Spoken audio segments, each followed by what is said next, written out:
मोक्षमार्गस्य नेतारं भेत्तारं कर्मभूभृतां ज्ञातारं विश्वतत्त्वानां वन्दे तद्गुणलब्धये।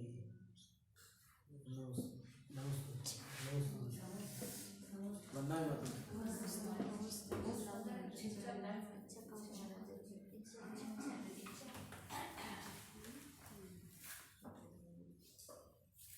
दोनों को पास हो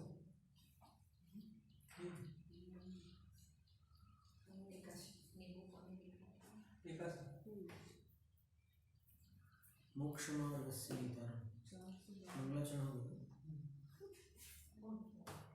अथ चतुर्थोऽध्यायः। अब चतुर्थोऽध्यायः चौथा अध्याय है। आचार्य उमास्वामी कृत तत्वार्थ सूत्र ग्रंथ लगभग 1800 वर्ष पुराना ग्रंथ है और विद्वानों में ऐसी अनुश्रुति, ऐसी प्रसिद्धि है कि दिगंबर रामनाय का प्रथम संस्कृत ग्रंथ तत्वार्थ सूत्र है और इस ग्रंथ में झ कहीं भी नहीं मिलता है। इसके किसी भी सूत्र में झ नहीं मिलेगा। झ एक सूत्र झगड़े वाला क्योंकि जो नहीं मिल रहा है उसके लिए क्यों अच्छी उपमा है। हाँ, जो हमारे दिगंबर संप्रदाय में और श्वेतांबर संप्रदाय में जो उस ग्रंथ की अक्षर में अलग अलग है। अब कह नहीं सकता है तिलय पंडित में और अभी जो चरण में है वो बिल्कुल अलग अलग है। इसमें लघु विज्ञानवाद में कौन सा मार्ग दिया है, श्वेतांबर की अलग है, हमारे अलग है। वो ठीक है। तो अभी देवों का ही वर्णन है इस अध्याय में। ये ऊर्ध्वलोक संबंधी वर्णन करने वाला अध्याय है।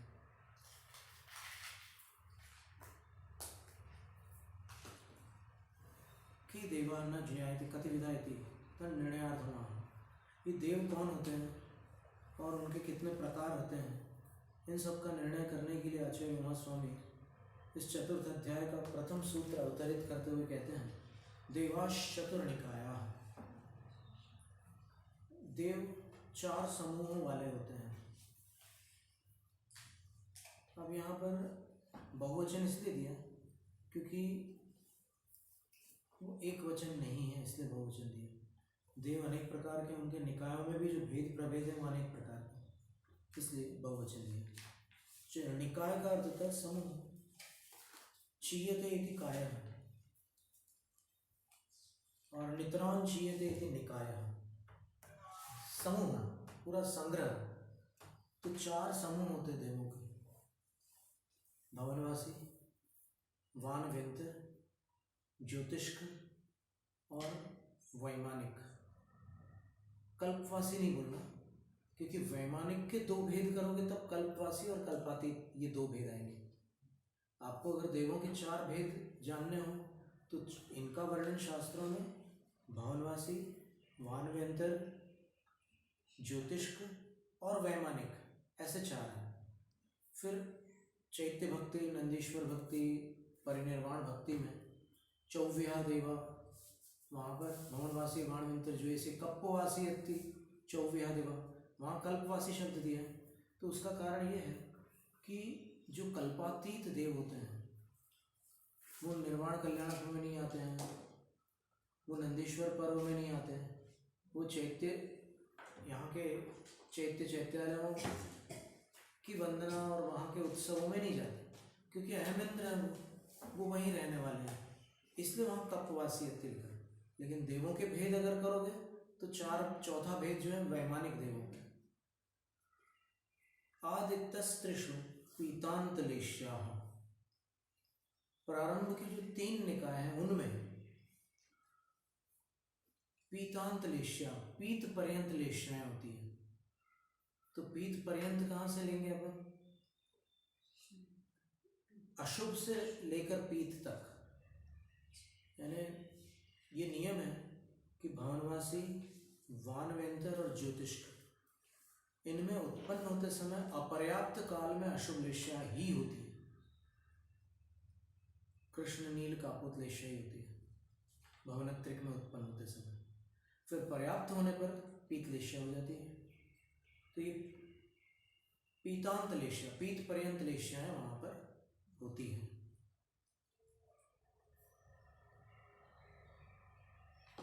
अब इसके बाद बताते हैं कि प्रत्येक निकाय में कितने विभाग हैं, कितने भेद प्रभेद हैं।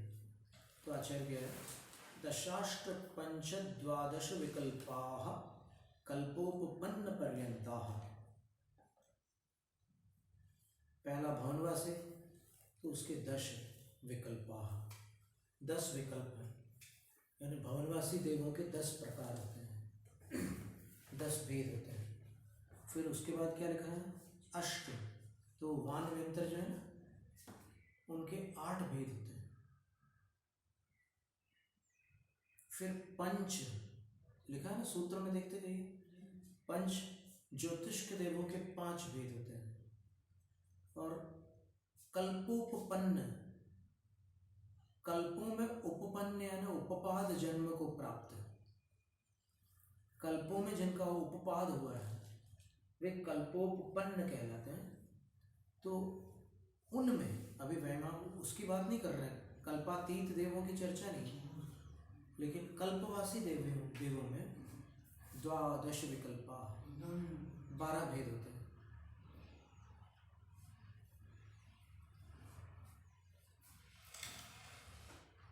पुनरपि तद विशेष प्रतिपत्त्यर्थमा, फिर भी कुछ और भेद की जानकारी कराने के लिए आचार्य कहते हैं इंद्र सामानिक त्रयस्त्रिंश पारिषदात्मरक्ष लोकपालानिक प्रकीर्ण का अभियोग्य किल विशिकाश्चैकशः।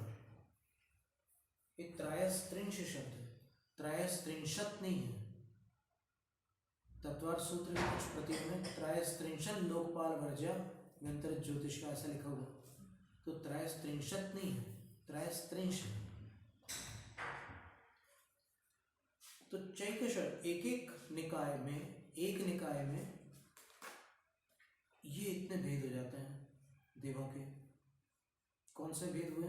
इंद्र, इंधन का अर्थ होता है क्रीड़न, जो अपने वैभवों में क्रीड़ा करते रहते हैं, अपने सुख समृद्धि में ही हमेशा तल्लीन रहते हैं, वो इंद्र कहलाते हैं। फिर सामानिक, जिनकी बल बुद्धि आयु आदि समान होती है लेकिन जिनको आदेश देने का अधिकार नहीं होता, वो सामानिक कहलाते हैं।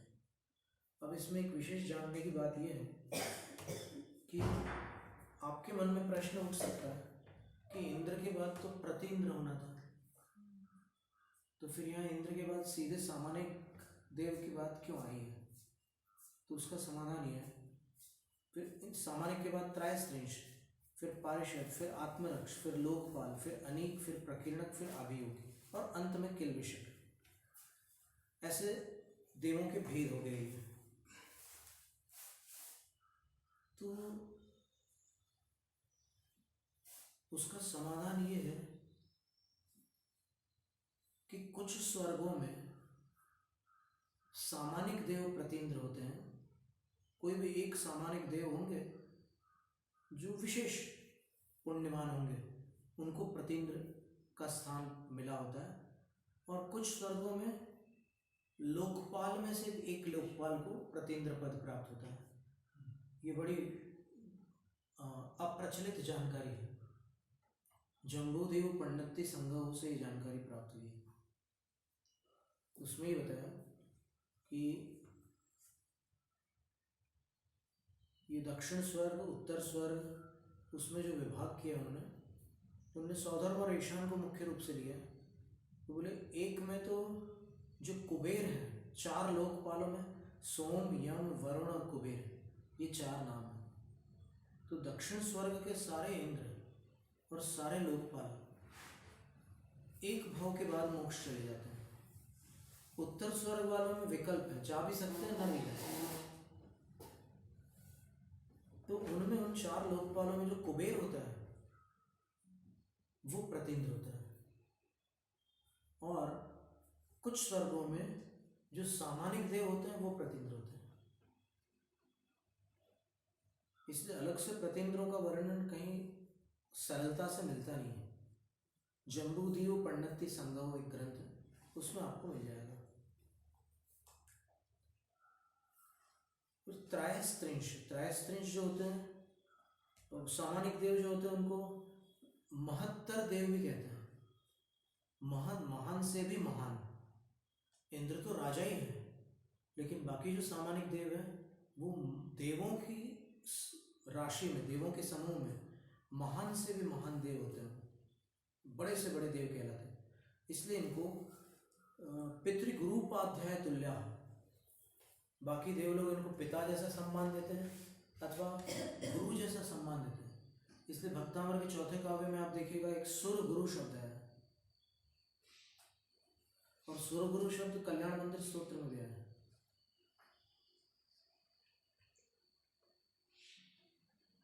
कल्याण मंदिर में कहां पर है? स्तोत्रम सुविस्तृत मतिर्न विभुर विधातुम, उसके पहले। तो ये सुर गुरु जो है ये कौन है? देवों के गुरु कौन है? तो फिर यहाँ पर ये बता रहे पिता, गुरु और उपाध्याय यानी शिक्षक, इनके तुल्य होता है इनका आदर। यानी देवों की सभा में सामानिक देव अत्यंत प्रतिष्ठित होते हैं, तो वो सुर गुरु कहलाते हैं। और अत्यंत बुद्धिमान भी होते हैं, बड़ा भारी ज्ञान होता है उनके पास। तो तत्समानम, इसलिए समाने भवा सामानिका, तो उनके समान होने के कारण इनको सामानिक कहते हैं। यस्य स्वयं सुर गुरु गरिमाम विराशे, वहां पर भी सुर गुरु शब्द है। और भक्तावर में कहाँ पर है? वक्तुम गुणान गुण समुद्र शशांक कांता कस्ते क्षम सुर गुरु प्रतिमा विरुद्ध। तो ये सुर गुरु ये है सामान्य। फिर त्रयस्त्रिंश जो होता है ना, 33 संख्या होती है उन देवों की, कुल संख्या 33 होती है। त्रयस्त्रिंशत उनकी संख्या होती है, तो उसमें वो जो भी देव जन्म लेते हैं उन 33 देवों में, उनको त्रयस्त्रिंश कहते हैं।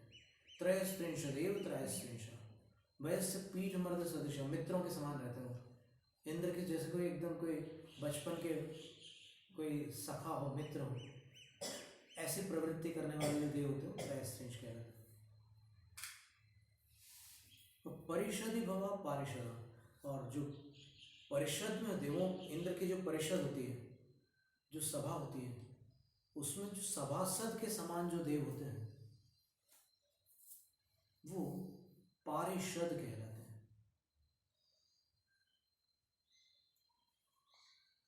और आत्मरक्षा शिरो रक्षोपमाना, फिर आत्मरक्षा जो देव होते हैं वो बॉडीगार्ड्स के समान जो देव चलते हैं, कमांडोज के समान, वो आत्मरक्षा श्रेणी के देव होते हैं। अब बॉडीगार्ड्स और कमांडोज को हिंदी में क्या बोलेंगे? अंगरक्षक के समान होते हैं, शिरो रक्षोपमाना।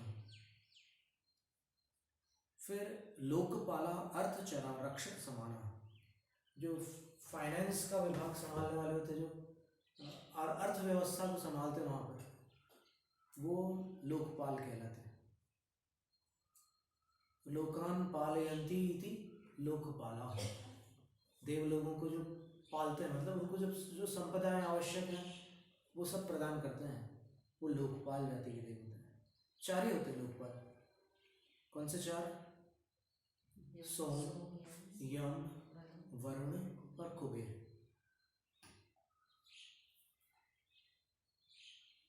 वो प्रतीन्द्र होते हैं। तो आप देखिएगा कि गर्भ कल्याणक में माता पिता का अभिषेक प्रतीन्द्र करते हैं। तीर्थंकर भगवान का जो गर्भ कल्याणक होता है, तब माता पिता का अभिषेक इंद्र ना करके प्रतीन्द्र करते हैं, और जन्माभिषेक इंद्र करते हैं। इतना अंतर है।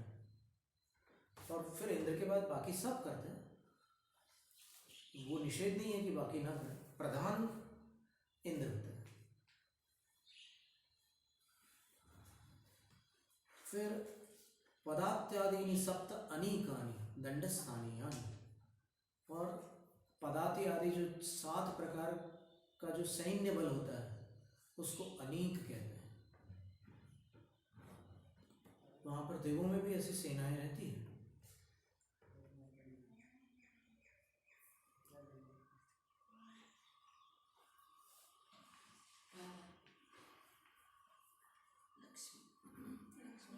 अब अंत के जो 3 देव हैं, ये कितने हो गए?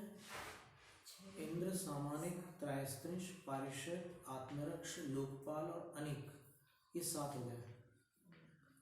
अब अंत के जो 3 देव हैं, वो धवला की पहली पुस्तक में आया है कि जन्म के समय नियम से मिथ्या दृष्टि होती है। प्रकीर्णक, अभियोग्य और किलविषक, इनमें सम्यक दृष्टियों की उत्पत्ति नहीं होती। बाकी 7 में सम्यक दृष्टि उत्पन्न होते हैं, लेकिन इनमें नहीं होते। प्रकीर्णक का अर्थ क्या होता है? ऐसे बिखरे हुए हैं। प्रकीर्णक का अर्थ होता है बिखरे हुए। तो जिन देवों के निवास स्थान ऐसे बिखरे हुए हैं, जैसे इंद्रक विमान होते हैं, श्रेणीबद्ध विमान होते हैं, वो व्यवस्थित लाइन में होते हैं। इंद्रक विमान मध्य में होता है, श्रेणीबद्ध दिशाओं में होते हैं, विदिशाओं में होते हैं।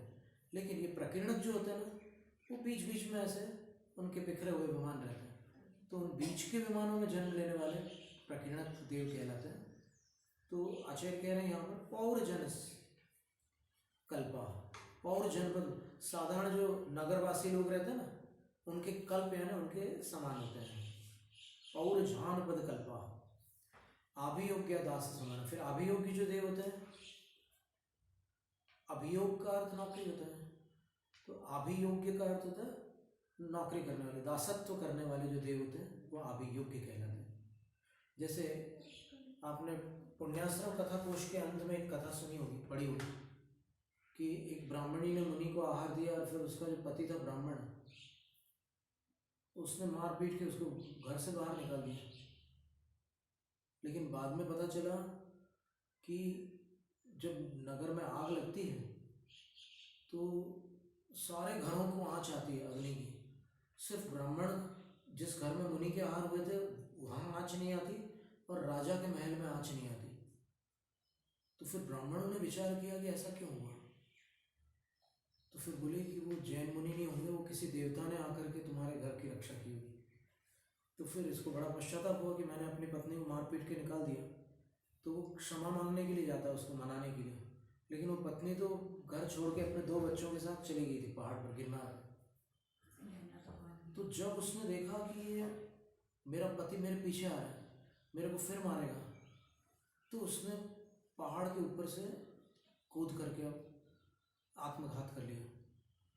लेकिन मुनि दान के प्रभाव से उसको देवगति प्राप्त होती है और वो देवी बनती है।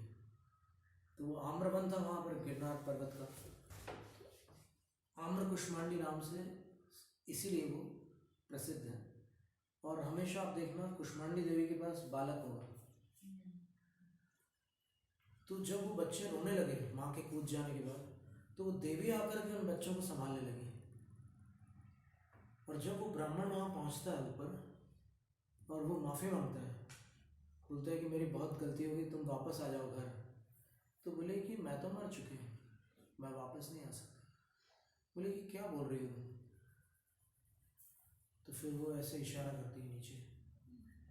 तो जैसे ब्राह्मण नीचे झांकता है तो उसकी लाश थी ब्राह्मणी की। फिर बोले कि तुम, बोले कि मैं मुनि दान के फल से देवी बनी हूँ और अब मैं वापस नहीं आ सकती। तो ब्राह्मण इतना दुखी होता है कि वो भी आत्महत्या के लिए तैयार हो जाता है।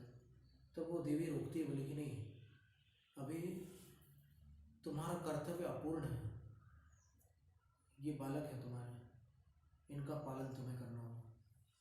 तो फिर उन बालकों का पालन करता है और पालन करते करते फिर उसको लगता है कि इनका मैं प्रबंध तो कर सकता हूँ, तो प्रबंध कर देता है। और फिर उसके बाद जब उसकी मृत्यु होती है पति की, तो वो अभियोग्य देव बनता है, उसका वाहन बन जाता है। तो वो सिंह वाहिनी, सिंह के रूप में वो वाहन के ऊपर बैठती है ना अंबिका देवी। तो वो यही कथा ऐसी आती है। तो ये हमने लगभग लगभग बताई है, अब पढ़ के नहीं सुनाई है, लेकिन ऐसी ही लगभग कथा आती है। तो यक्षी और ये अलग अलग वो यक्षी है ना, नहीं, पर लेना भगवान की यक्षी यही यही हम कुष्मांडी वो कुष्मांडी यक्षी तो तुलय पन्नत में लिखा ही हुआ है।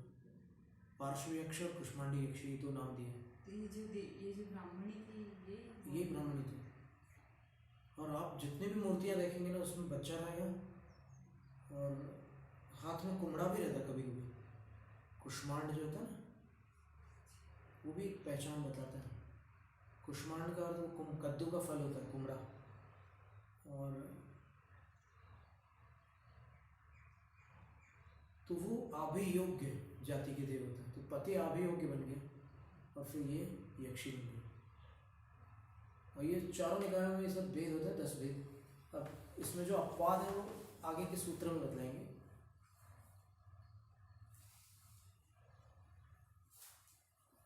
तो ये याद रखना कि ये जो अंबिका देवी हैं ये जिन भक्त देवी हैं, इसलिए आप कहीं भी मिथ्यात्व शब्द का प्रयोग करना अच्छी बात नहीं है।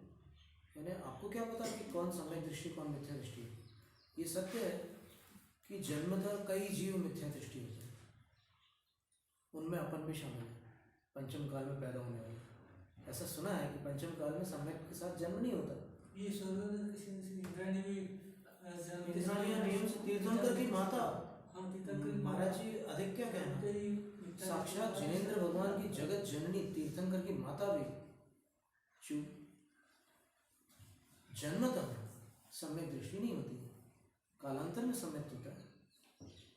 तो इसलिए अपन एकदम मिथ्या दृष्टि बोलना, कोई भी चीज़ जल्दी से बोलना उचित नहीं होता। अपने को लोक व्यवहार की जो सभ्यता है, आप सोचो कि आप अजैनों को कुछ भी बोल सकते हो क्या? फिर आप जैनों को कैसे बोल सकते हो कुछ भी? तो सबके साथ मधुर शब्दों का ही प्रयोग करना उचित है। तो वो प्रकीर्णक, आभियोग्य और किल विशिक जो होते हैं इंद्र सभा से बाहर रहने वाले देव कहलाते हैं। वो सभासद नहीं होते, सभा में नहीं आते, वो सभा के बाहर रहते हैं।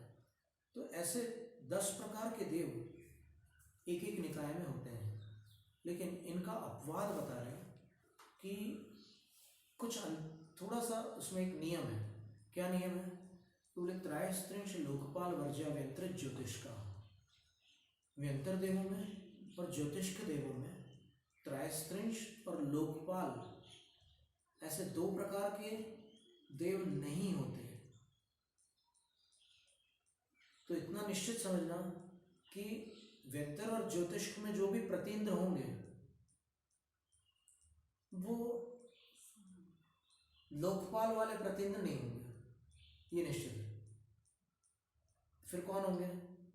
तो व्यंतरों में सामानिक जाति के जो देव हैं वो प्रतीन्द्र हो जाएंगे, और ज्योतिष में तो 5 जो भेद बताए हैं ज्योतिष के देवों के, उसमें तो प्रतीन्द्र है ही है, पहले से फिक्स है। सूर्य प्रतीन्द्र, पूर्वयोर द्विन्द्रा। इसके बाद आचार्य कहते हैं कि पहले की जो 2 निकायें हैं, कौन सी 2 निकायें? पहले भवनवासी और व्यंतर। इनके जितने भी भेद हैं, भवनवासियों के 10 भेद हैं, व्यंतरों के 8 भेद हैं, तो उन सभी में 2-2 इंद्र होते हैं। उदाहरण के लिए जैसे नाग कुमार जाति है, कहाँ पर? असुर, इसमें भवनवासियों में, है ना? तो नाग कुमारों में 2 इंद्र होंगे। कौन से 2 होंगे? धरणेन्द्र और भूतानंद, ऐसे 2 इंद्र होते हैं। और उधर व्यंतरों में जैसे यक्ष ले लीजिए आप, तो यक्ष देव जो है व्यंतर देव हैं, तो उनमें भी 2 इंद्र होते हैं। कौन से 2 इंद्र होते हैं? माणिभद्र और पूर्णभद्र, ऐसे 2 इंद्र होते हैं। तो इनके प्रत्येक भेदों के 2-2 इंद्र ही होते हैं, ये नियम है। लेकिन ज्योतिष के देवों में 1 इंद्र होगा, 1 प्रतिन्द्र होगा, और वैमानिक देवों में भी यही व्यवस्था है।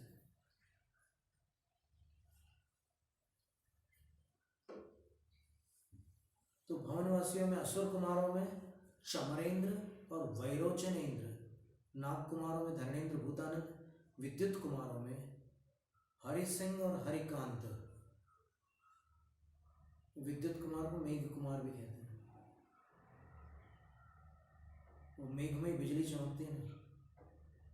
तदनु स्तनित कुमार, स्तनित आगे आने वाला है। स्तनितम मेघ गर्जितम। अच्छा, स्तनित कुमार को मेघ कुमार बोलते हैं, ठीक है। तो विद्युत कुमार जो है उनके इंद्र हरि सिंह और हरिकांत है। सुपर्ण कुमारों के इंद्र वेणुदेव और वेणुधारी।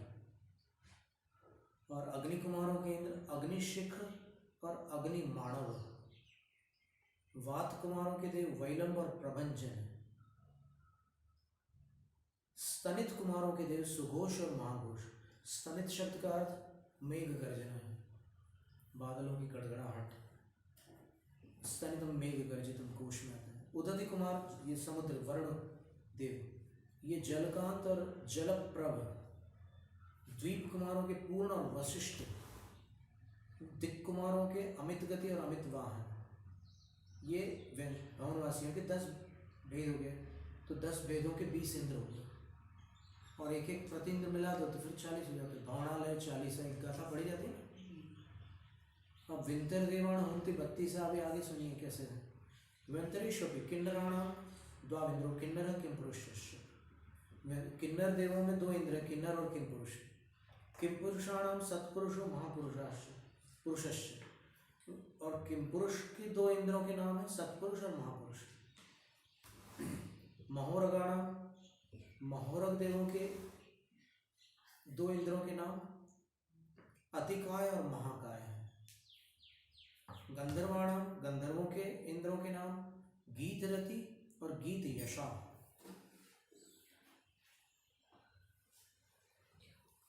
फिर यक्षों के 2 इंद्र पूर्णभद्र और माणिभद्र। राक्षसों के 2 इंद्र भीम और महाभीम। भूतों के 2 इंद्र प्रतिरूप और अप्रतिरूप। पिशाचों के 2 इंद्र काल और महाकाल। ये काल और महाकाल देव जो है पिशाच की श्रेणी वाले देव हैं। जैनतरों में बहुत प्रसिद्ध है।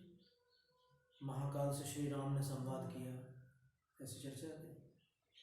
तो इस तरह ये 16 इंद्र हो गए व्यंतरों के, और 16 प्रतिंद्र और जोड़ लेना तो 32 हुए। व्यंतर देवाण होती 32 है।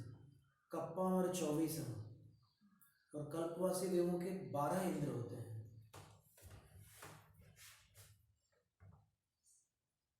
कल्पवासी देवों के 12 इंद्र जो हैं उनका कोई सूत्र है क्या इसमें अलग से? स्वर्गों के नाम इसमें लिखा है।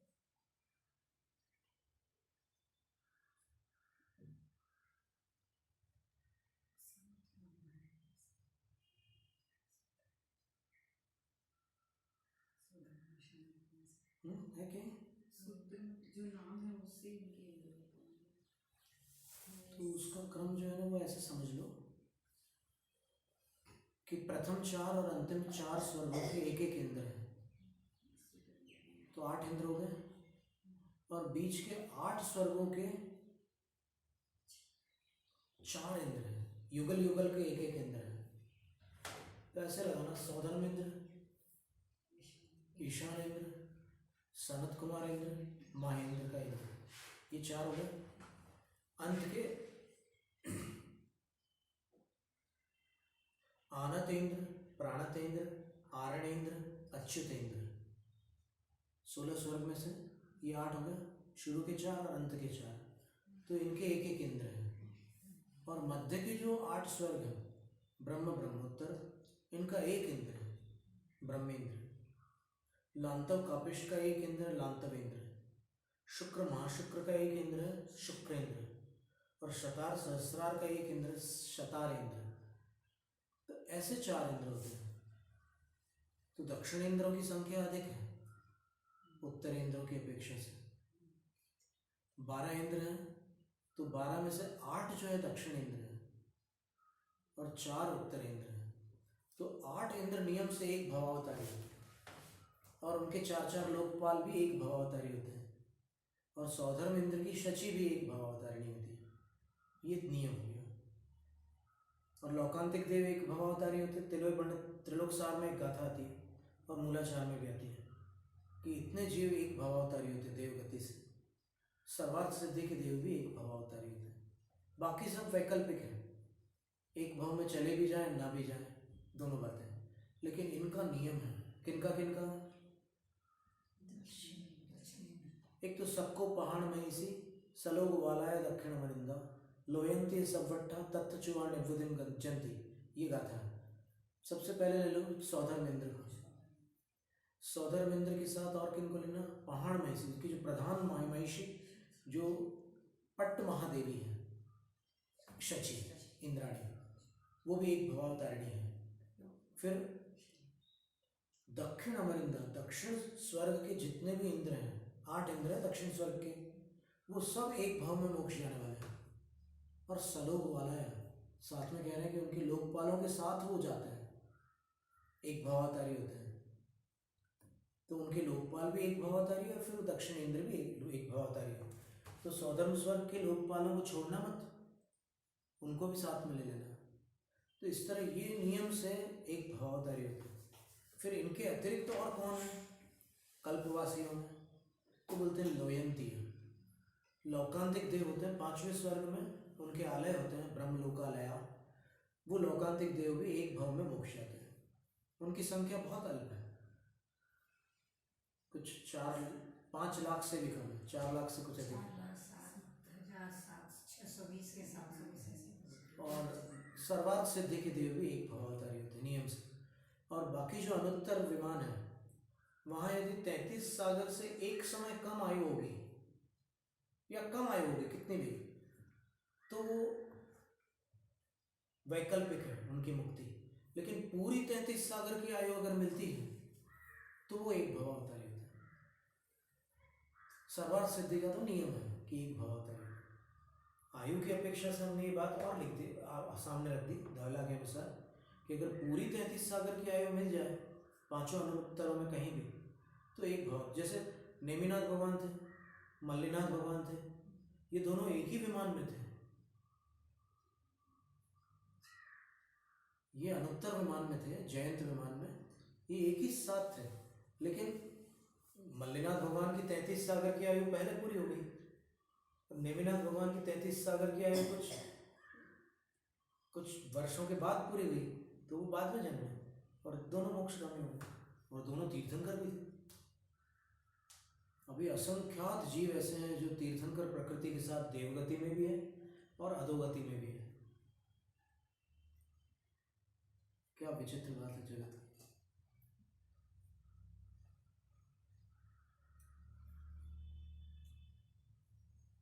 तो ये इंद्रों की चर्चा थी। काया प्रवेचारा आ ईशानाथ।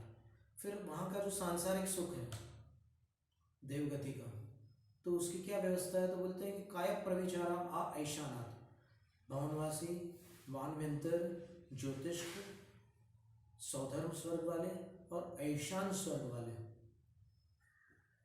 इतने जो देव और देवियां हैं वो काया प्रवेचारा, वो शरीर से ही उस सांसारिक सुख को प्राप्त करते हैं।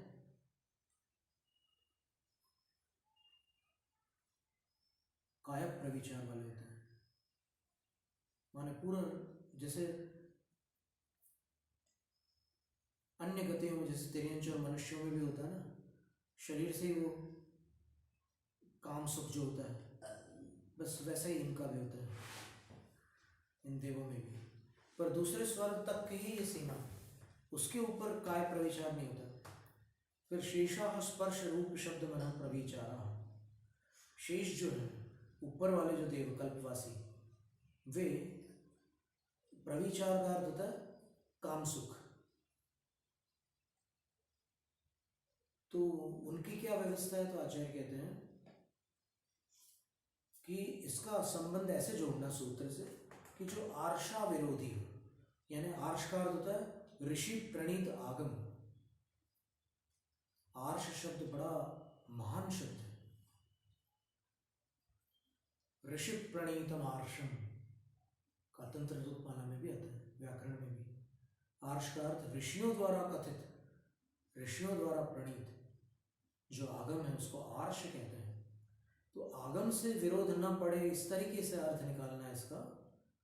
कैसे निकालेंगे? तो आचार्य कहते हैं सानत कुमार माहेंद्रियोर देवा देवांगनांग स्पर्शन मात्रा देव पराम प्रीतिम उपलभन्ते तथा देव्यो भी। बोले सानत कुमार और माहेंद्र स्वर्ग तक वाले जो देव और देवियां हैं वो स्पर्श मात्र से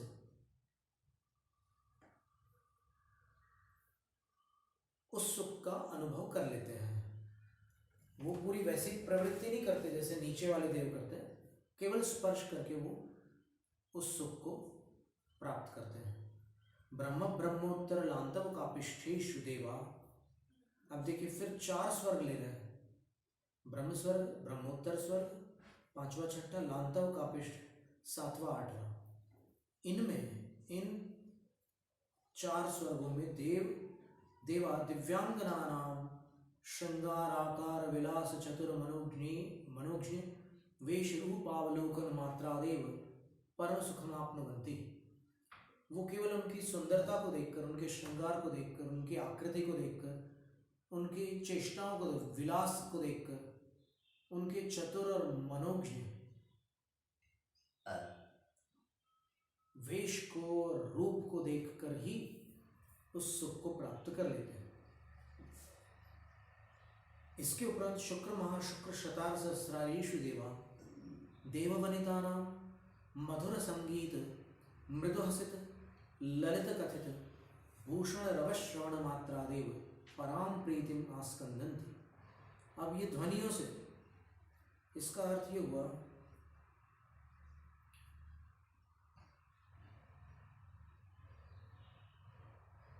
कि जो सबसे नीचे वाले देव, भवनवासी, वंतर, ज्योतिषी, भवनत्रिक वाले और फिर सौधर्म और ईशान कल्प वाले देव, इनकी जो सांसारिक सुख की जो व्यवस्था है, काम सुख की, वो मनुष्यों के समान है। और इसके ऊपर जो है 4 स्वर्ग के जो देव होते हैं वो नहीं, इसके ऊपर 2 स्वर्गों के जो देव हैं, सानत कुमार और माहेंद्र, वो स्पर्श मात्र से उस सुख को प्राप्त करते हैं। फिर जो 4 स्वर्ग हैं ऊपर के, 6, 7, 8 और नहीं 5, 6, 7 और 8 क्रमांक जो कल्प है, स्वर्ग है, वहाँ के जो देव और देवियां हैं वे आंखों से ही, अवलोकन मात्र से ही उस सुख का अनुभव करते हैं। और उसके ऊपर वाले जो देव हैं वो आवाज़ों से ही उस सुख को प्राप्त कर लेते हैं। कैसी आवाज़ें? तो बोलते हैं कि मधुर संगीत, मृदु हसित, हंसी की आवाज़, ललित कथित यानी नई नई जो बातचीत होती है उससे, फिर भूषण रवश्रवण, आभूषणों की जो झुनझुन ध्वनि होती है उससे, इनको सुनने मात्र से ही पराम प्रीतिमास्कंदन्ति, उत्कृष्ट प्रीति को प्राप्त कर लेते हैं। और उसके बाद अंतिम 4 स्वर्गों के जो देव हैं, आनत प्राणतारणाच्युत कल्पेश, आनत प्राणत आरण और अच्युत 13, 14, 15 और 16, इन कल्पों में, इन स्वर्गों में जो देव हैं वो स्वांगना मन संकल्प मात्रादेव परम सुखम आपनुवन्ति। वो अपनी देवियों का मन में संकल्प मात्र करने पर ही परम सुख को प्राप्त कर लेते हैं।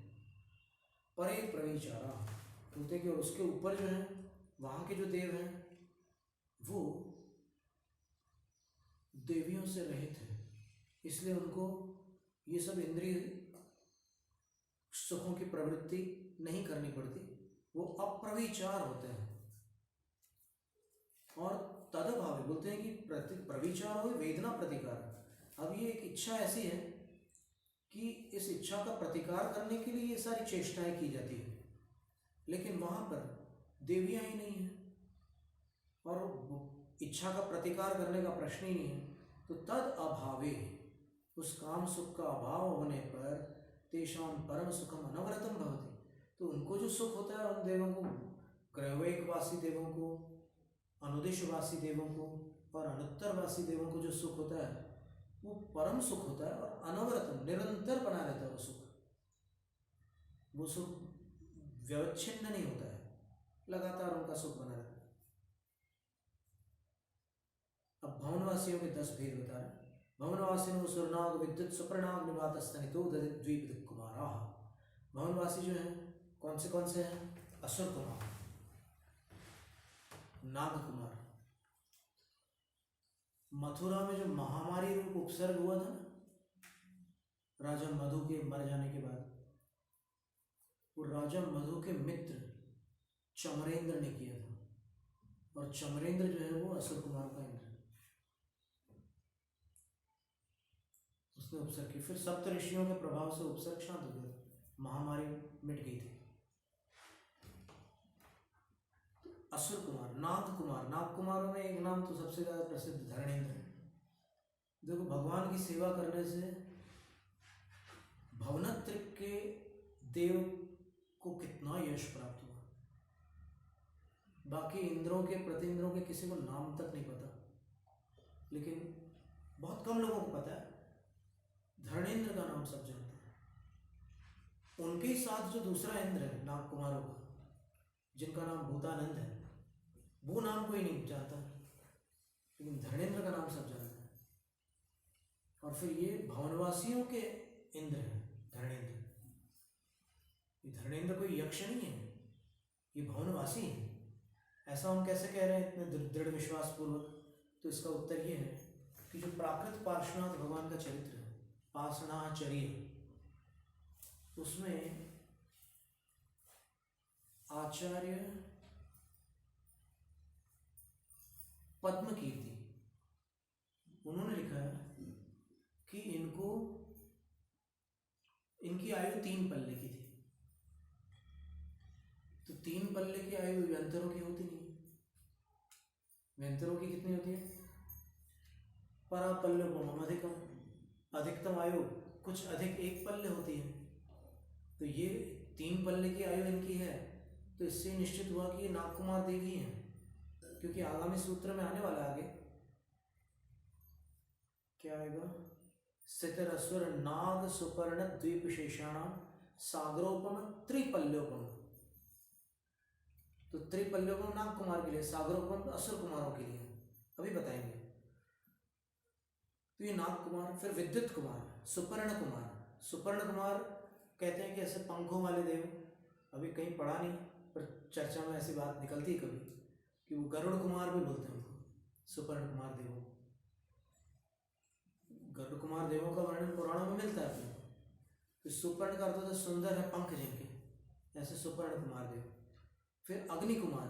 अग्नि कुमार देव का बड़ा महत्व होता है, क्योंकि प्रत्येक तीर्थंकर के मोक्ष कल्याणक में अग्नि कुमार देवों के इंद्र ही दाह संस्कार करते हैं भगवान के शरीर का। और प्रतिष्ठा ग्रंथों की परिपाटी में उनको बताते हैं कि भगवान का शरीर तो कपूर के समान उड़ जाता है, तो जो नख केश रहते हैं उनका दाह संस्कार होता है। और इधर हरिवंश पुराण में कहते हैं कि वो शरीर जैसे ही भगवान को मोक्ष होता है वो बिजली के समान विलीन हो जाता है। तो फिर वैसे आकृति बना करके दाह संस्कार किया जाता है। लेकिन आचार्य पूज्यपाद स्वामी आचार्य जिनसेन स्वामी जय धवलाकार, इनका कथन है कि नहीं, शरीर तो रहता ही है, शरीर विलीन नहीं होता, और उस शरीर का दाह संस्कार किया जाता है। और वो दाह संस्कार अग्निन्द्राजिन देहम मुकुटानल सुरभिघो शीर्षे, निर्वाण भक्ति में श्लोक है ना, वो जिन देहम लिखा हुआ,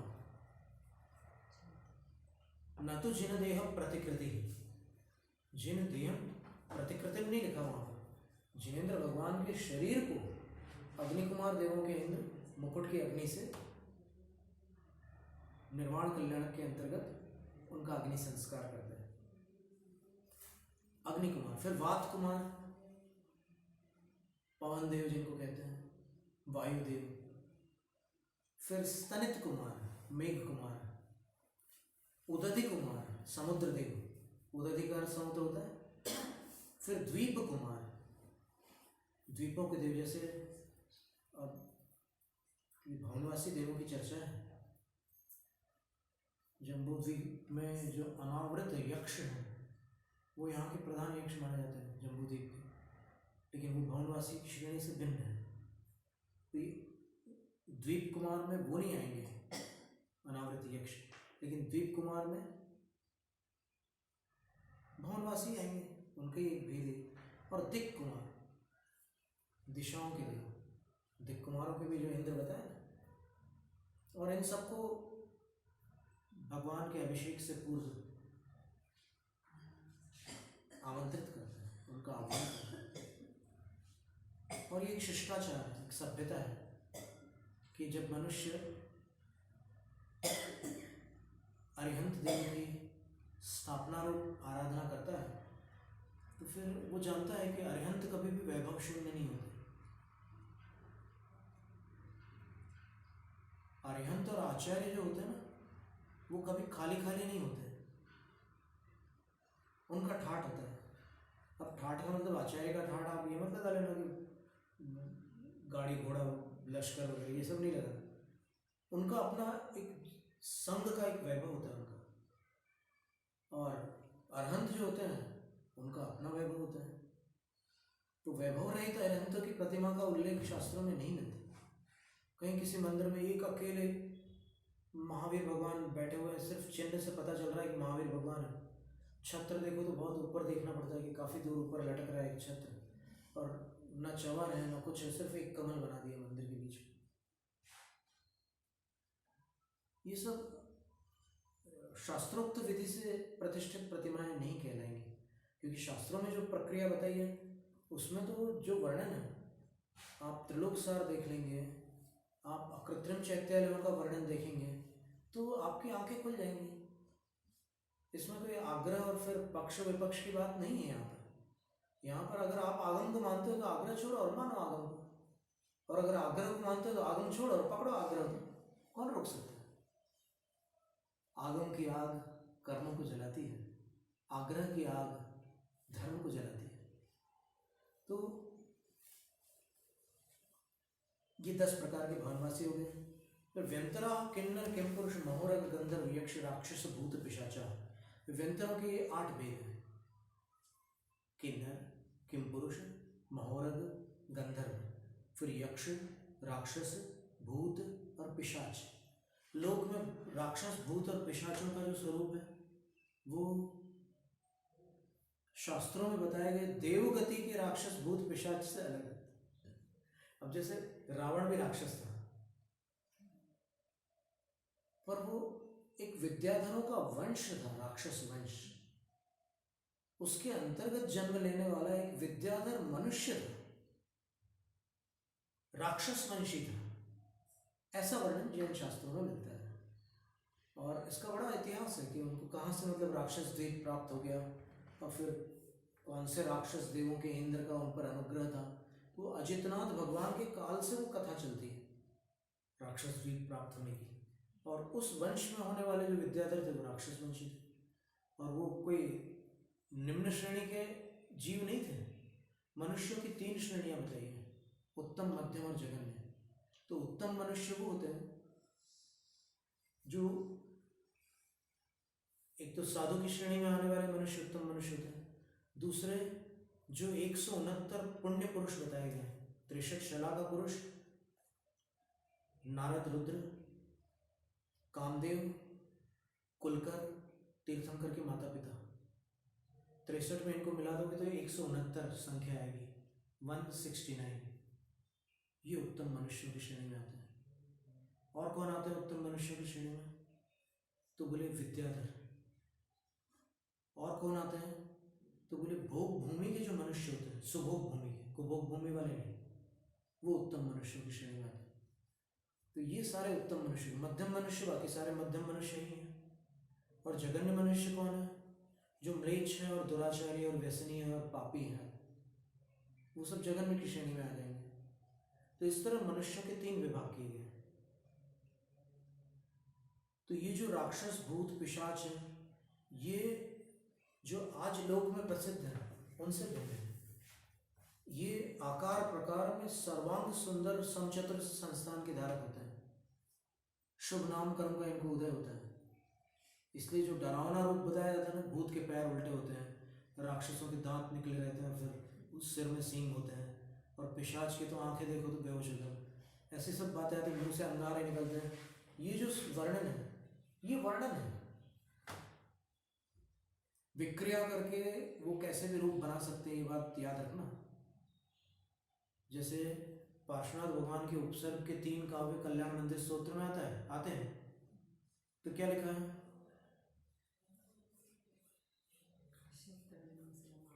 नहीं, प्रेत व्रज प्रतिभवंतम अपीरितो यः प्रालंब भृत भयद वक्त्र मर्त्य मुंड, ये सब जो बताए ना, आदमियों की खोपड़ियों की माला पहने हुए थे वो प्रेत लोग, और फिर भयंकर उनका मुख था और केश बिखरे हुए थे, और वो आकर के पार्श्वनाथ भगवान पर उपसर्ग करते हैं, लेकिन भगवान का तो बाल भी बांका नहीं कर पाए।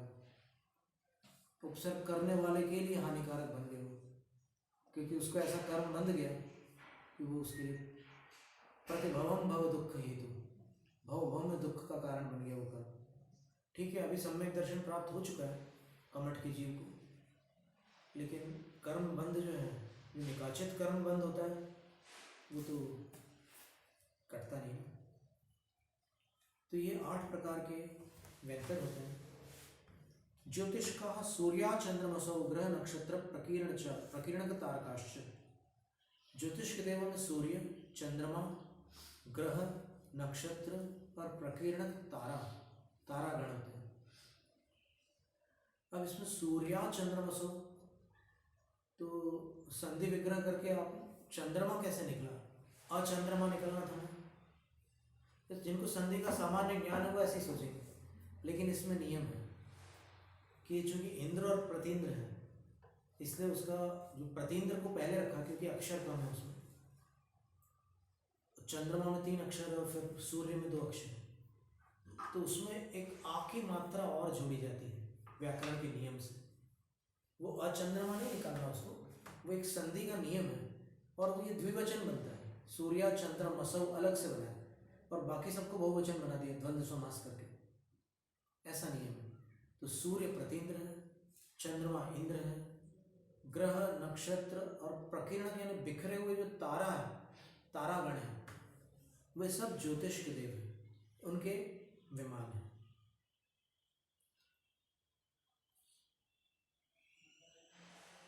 अब यहाँ कोई प्रश्न कर सकता है कि जो ज्योतिष लोग सूर्य, चंद्रमा, ग्रह, नक्षत्र की बातें करते हैं, वो कहाँ तक सही है? तो इसका उत्तर है कि अगर आपको वास्तव में इतना ज्ञान प्राप्त करना है कि कहाँ तक सही है, तो फिर 12वां जो दृष्टिवाद अंग है उसमें जाकर के आप देख सकते हैं।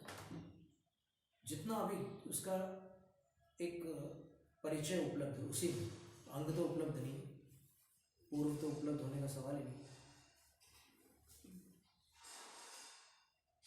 दृष्टिवाद अंग में बहुत विस्तार से वर्णन है, विद्यानुप्रवाद आदि को, और ये ज्योतिष का वर्णन उसमें मिल जाता है दृष्टिवाद अंग में।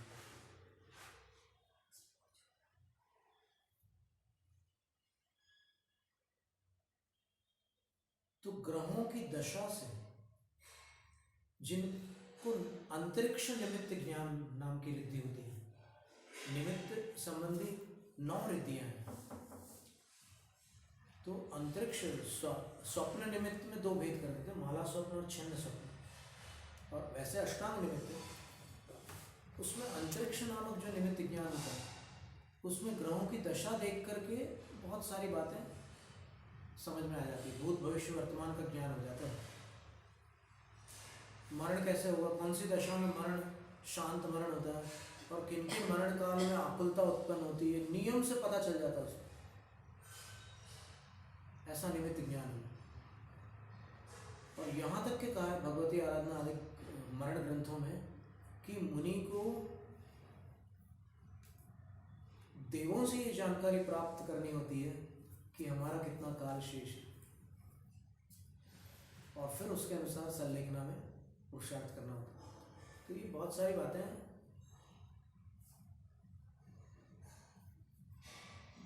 फिर कहते हैं एक भाषा होती है ज्योतिषों की, तुम्हारा शनि खराब चल रहा है, तो तुम्हारा शनि यानी कि शनि कोई किसी व्यक्ति विशेष के थोड़ी हो गए।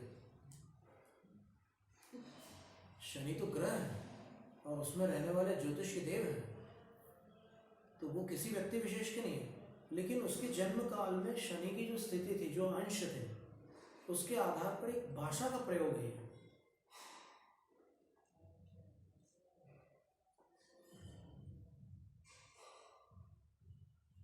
ज्योतिष की भाषा, ज्योतिष लोग जो भाषा बोलते हैं ना, उसको न समझने वाले उसको भी मिथ्यात्व बोल रहे थे फट से। एक बार प्रोफेसर लक्ष्मीचंद जैन से किसी मॉडर्न ज्योग्राफी के स्टूडेंट ने आकर के बोला कि जैन धर्म का भूगोल और फिर हमारा जो वहाँ पर पढ़ाते हैं भूगोल, इसमें कितना अंतर है, मेरे को तो कुछ समझ में नहीं आता। तो फिर प्रोफेसर साहब ने बोला कि पहले तुम उसको पूरी तरह पढ़ लो और इसको भी पूरी तरह पढ़ लो, फिर मैं बताऊंगा कि क्या समानता है। उन्होंने इतना सूक्ष्म गणित निकाला, 10,000 पेज उन्होंने जीवन भर मेहनत करके गणित किया। तो अपन शॉर्टकट क्यों पकड़े? जल्दी से किसी को नकार देना और जल्दी से किसी को स्वीकार लेना ये उचित नहीं है। तो ये भी एक भाषा है, इसलिए इसमें कोई नयों को समझने वाले को आपत्ति नहीं होती।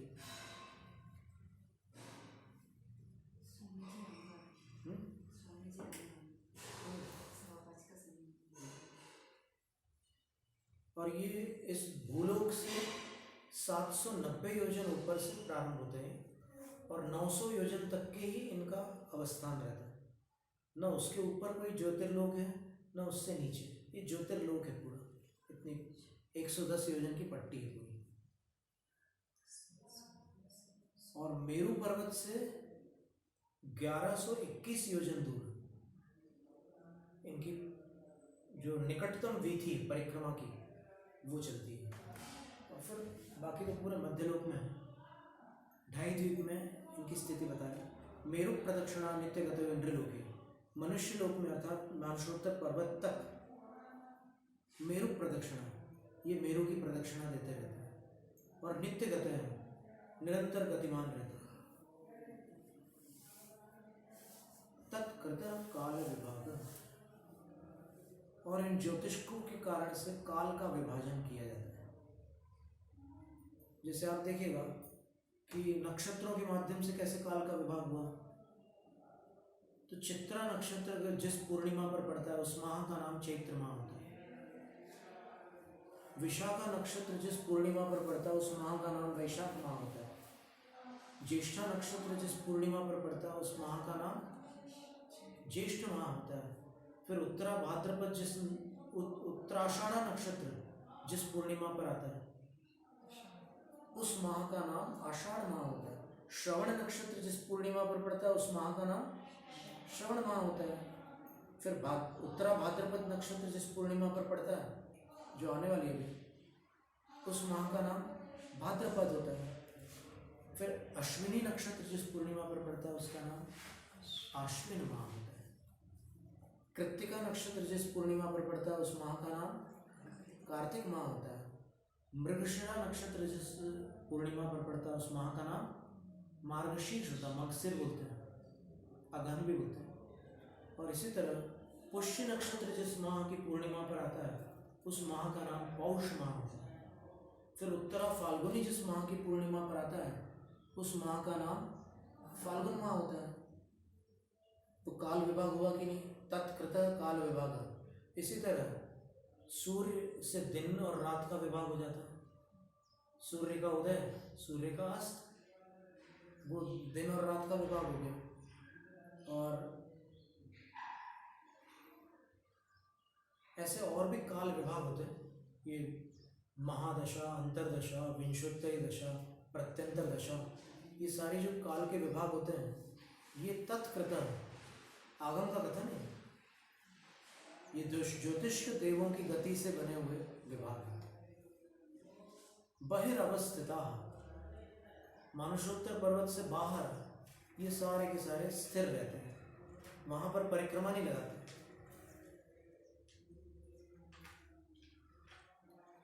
अब इसके बाद ये भवनत्रिक का वर्णन पूर्ण करके आगे का वर्णन प्रारंभ कर रहे हैं। वैमानिका, चौथा निकाय कौन सा है? वैमानिक। विमानों के जो देव होते हैं उनको वैमानिक देव कहते हैं। भले ही ज्योतिर्विमान भी होते हैं, व्यंतरों के भी विमान होते हैं। ये व्यंतर विमानेषु स्थयांस प्रतिमाग्रहा तेज संख्या अतिक्रांता संतु नो दोष विच्छिदे। तो गौतम गणधर स्वामी ने चैत्य भक्ति में व्यंतरों के विमानों में भी चैत्यालय बतलाया, जिन प्रतिमाएं बतलाई। वैमानिकों का प्रकरण प्रारंभ। कल्पोपन्ना कल्पातीताश्च। वैमानिक देव दो प्रकार के, कल्पों में उत्पाद को प्राप्त होने वाले और कल्पातीत 16 स्वर्गों से परे, उससे अतीत। कौन से उससे अतीत? ग्रैवेयक, अनुदिश और अनुत्तर। 9 ग्रैवेयक है, 9 अनुदिश है। ग्रैवेक जो है ऐसे ऊपर ऊपर है, 3 भागों में ऐसे ग्रैवेक। नीचे के 3 विमान का एक समूह है। मध्यम ग्रैवेक में 3 विमान होते हैं, अधोग्रैवेक में 3 विमान होते हैं और ऊर्ध्व ग्रैवेक में 3 विमान होते हैं। उसमें अंतिम विमान प्रीतिंकर है।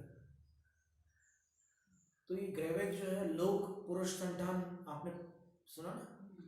14 राज उतुंग नभ लोक पुरुष संठान तामे जीव अनादिते भरमत है विन्या। तो जैसे पैर फैलाकर कोई पुरुष खड़ा हो जाए कमर पे हाथ रखकर, तो फिर ये आकृति बनती है। तो ये जो आकृति बन रही है इसमें गले वाला जो स्थान है वो ग्रैवेक का स्थान है, इसलिए उसको ग्रैवेयक कहते हैं। ग्रीवा का स्थान, ग्रीवा गर्दन को कहते हैं, तो ग्रीवा के स्थान पर जो विमान है उनको ग्रैवेयक कहते हैं। फिर उसके ऊपर अनुदिश है। अनुदिश का अर्थ होता है दिशम अनुसृत्य, दिशाओं के अनुसार वो विमान विभाजित रहता है। उसमें 8 दिशाओं में एक एक विमान होते हैं और मध्य में एक इंद्रक विमान होता है। तो ये 9 अनुदिश होते हैं और ऊपर 5 अनुत्तर होते हैं, विजय वैजयंत जयंत अपराजित, और मध्य में सर्वार्थ सिद्धि। ऐसे विमानों के ये 63 पटल हैं। नरकों में कितने थे? प्रस्तार थे नरकों में, यहाँ पटल है। जो कितने थे नरकों में? 49 थे ना, 13 11 ऐसे गिने थे अपन ने, तो 49 थे। यहाँ पर स्वर्ग में 63 पटल। ऊपर ही ऊपर ही, ये ऊपर ऊपर ऊपर है। जैसे नरकों में आधा आधा लिखा था, बिल्कुल देखिए वैसे ही सूत्र है। आधा आधा, यहाँ ऊपर ही ऊपर है, यहाँ ऊपर ऊपर है, वो नीचे नीचे थे। फिर अब नाम बता रहे हैं सब वैमानिकों के विमानों के। सौदर महिषान सानत कुमार महेंद्र ब्रह्म ब्रह्मोत्तर लांतम कापिष्ट शुक्र महाशुक्र शतार सहस्रारेश्वानत प्राणतयोरारणाच्युतयोर नवसुग्रैवेयकेषु विजय वैजयंत जयंता पराजितेषु सर्वार्थ सिद्धौच। आप देखिए पूरा एक पद बनाया है, सहस्रार्थक द्वंद्व समास बना करके सप्तमी का बहुवचन किया है। उसका कारण ये है कि यहाँ तक के देवों में एक तो देवर्धि दर्शन नामक सम्यक्त की निमित्त उत्पत्ति का निमित्त है, इसके ऊपर नहीं है। दूसरा, इन स्वर्गों में देवों में घातायुष होते हैं। घातायुष देवों की उत्पत्ति होती है। किसी ने मनुष्य गति से देव गति का बंध किया, देवायु का बंध किया, और उसने ऊपर की आयु का बंध किया हो, लेकिन फिर उसके परिणाम आगामी त्रिभाग में कुछ संक्लिष्ट हुए, तो वो फिर ऊपर वाले देवों में न जाकर नीचे वाले देवों में जा रहा है। तो नीचे वाले देवों में जाते हुए भी नीचे वाले देवों की आयु से कुछ अधिक आयु उसको प्राप्त हो रही है, क्योंकि पहले उसने ऊपर की बांधी थी, इसलिए थोड़ी ज्यादा तो मिलेगी आयु। इसलिए सौधर में ईशान योग सागरों में अधिक ही लिखा है। अधिक मतलब 2 सागर से कुछ अधिक। वो अधिक क्यों? क्योंकि उसने ऊपर की बांधी थी फिर नीचे आया है, तो थोड़ी एक्स्ट्रा मिल रही है कि भाई तुमने वहां से बांधी है, नीचे तो जाना पड़ रहा है, तो थोड़ा सा प्रसाद दे लो, थोड़ी अधिक मिल जाती है। तो ये यहाँ पर एक विभक्ति भंग हुई। फिर आनत प्राणत आरणाच्युतयोर, आनत प्राणतयोः आरणाच्युतयोः, यहाँ फिर से 2 स्थानों पर विभक्ति भंग की है। आनत और प्राणत, इनमें एक विभक्ति का वो किया है, और आरण और अच्युत इनमें भी किया है। यानी 13वें 14वें 15वें और 16वें स्वर्ग में ये किया है, तो इसमें कैसे लगाना होगा?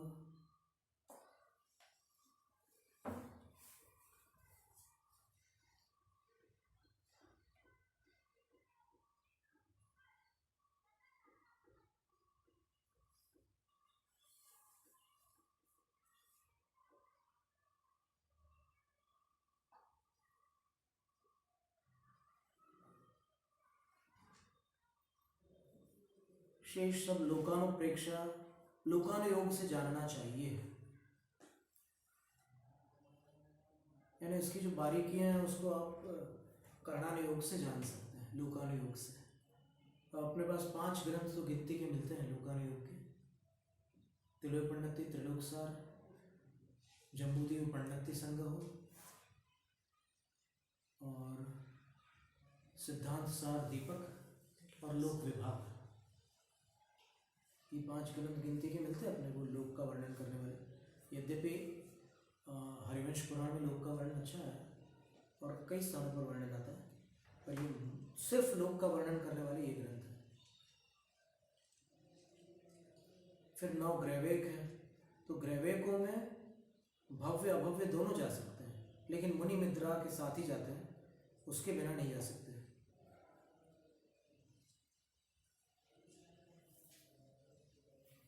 विजय, वैजयंत, जयंत और अपराजित, ये जो अंतिम अनुत्तर विमान है, और उसमें भी सर्वार्थ सिद्धि को उन्होंने अलग रखा, क्योंकि सर्वार्थ सिद्धि में जगन्य और उत्कृष्ट आयु का भेद नहीं होता, ऐसा लगभग अधिकांश आचार्य यही मानते हैं। तिलोपन्नति में जरूर थोड़ा सा विकल्प है, लेकिन बाकी सब आचार्य एक ही आयु मानते हैं, 33 सागर की आयु। और बाकी में जो है 4 अनुत्तरों में भेद होता है। च शब्द से अनुदेश को भी ले लेना, ग्रैवेक और अनुत्तरों के बीच में 9 अनुदेश भी ग्रहण कर लेना। विभीषण ने अंत में तपस्या करके अनुदेश विमान को प्राप्त किया, अहमेंद्र पद, उत्तर पुराण का कथन। और श्री राम और हनुमान जो थे उनको शुद्ध केवली पद प्राप्त हुआ था, केवली पद से पूर्व, ऐसा भी उत्तर पुराण में गुणभद्राचार्य लिखते हैं। स्थिति प्रभाव सुख द्युतिलेश्या विशुद्धीन्द्रियावधि विषय तो अधिका। अब ये ऊपर ऊपर कितने प्रकार से वृद्धिंगत होते हैं, यानी क्या क्या अधिक होता है ऊपर, तो आचार्य कहते हैं कि स्थिति यानी आयु अधिक होती है ऊपर के देवों की नीचे वालों की अपेक्षा। प्रभाव, ऊपर के देवों का अधिक प्रभाव होता है, नीचे वालों का कम होता है। प्रभाव का अर्थ क्या है? शाप देने की शक्ति और अनुग्रह करने की शक्ति, ये ऊपर ऊपर के देवों में अधिक होती है। तो जो शाप वाली बात है वो निरर्थक नहीं है, वो यथार्थ है। और अभी हमने जो रिद्धियों का वर्णन अभी काफी हमने अनुसंधान करके कम से कम 25 पाठ संग्रहित किए हैं रिद्धिधारी साधुओं के, लेकर के 25 पाठ हमें मिले। उसमें नमो साव शक्ति नम, नमो अनुग्रह शक्ति नम, शाप शक्ति वाले ऋषियों को मैं नमस्कार करता हूँ, वरदान देने की शक्ति वाले ऋषियों को मैं नमस्कार करता हूँ। तो शाप और वरदान देने वाली रिद्धियां भी होती है।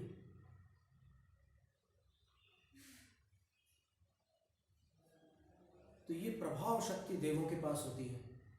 अब अपन क्या है कि अधूरा ज्ञान होने के कारण कुछ भी उल्टा सीधा बोल देते, अरे अपने पुण्य पाप के सिवाय कोई कुछ नहीं कर सकता, वो क्या शाप देगा मेरे को, मेरा पुण्य होगा तो बाल बांका नहीं कर सकता। बिल्कुल सच कह रहे हो आप कि पुण्य होगा तो बाल बांका नहीं कर सकता, है क्या? पहले ये टटोल लो, पहले है क्या? और उसको शक्ति प्राप्त है उसके पुण्य से, तो उसके अंदर शाप देने की शक्ति, उस शाप से तबाही मच सकती है और उसके वरदान से सब संकट टल भी सकते हैं।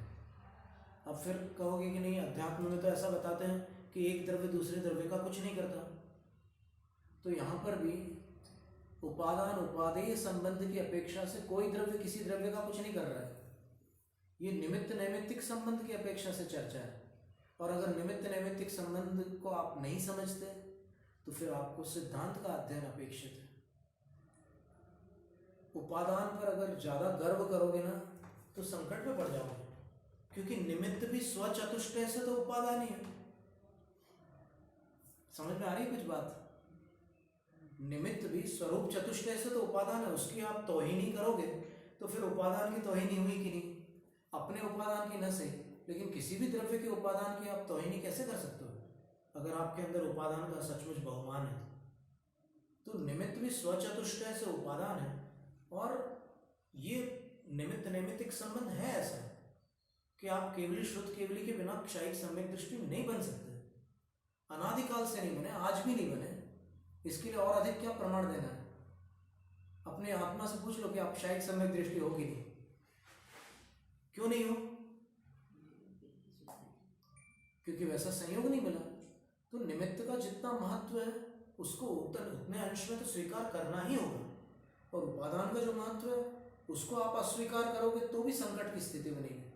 दोनों को अच्छी तरह स्वीकार कर लो, क्योंकि दोनों ही कारण कार्य व्यवस्था में प्रधान है। दोनों, निमित्त और उपादान दोनों। कार्य उपादान में होता है, इसलिए अध्यात्म में उसका महत्व अधिक है। भाव और द्रव्य का महत्व अधिक होता ही है अध्यात्म में। क्षेत्र और काल को गौण किया जाता है, लेकिन सिद्धांत में द्रव्य, क्षेत्र, काल और भाव, इन चारों में से एक को भी कम नहीं कर सकते। चलो ठीक है, शुक्ल ध्यान एक भाव है। किनको होता है? शुद्धोपयोगी मुनि को होता है, रत्नत्रयधारी को होता है। लेकिन एक शर्त है, वज्र ऋषभ नाराज संगनन वालों को ही होता है। ये क्या हो गया? वज्र ऋषभ नाराज संगनन आत्मद्रव्य है या पुद्गल द्रव्य है? तो संबंध हुआ कि नहीं? निमित्त नैमित्तिक। तो इतना स्वीकार करने में कौन सा नुकसान हो जाएगा? कौन से उपादान की बदनामी हो रही है? जितना जिसका स्थान है उसको स्वीकार करने की बात है, सीधे सीधे। पुरुषार्थ तो आपको अपने अंदर करना, अपनी आत्मा को विशुद्ध बनाना है, और कोई खींचातानी की बात ही नहीं।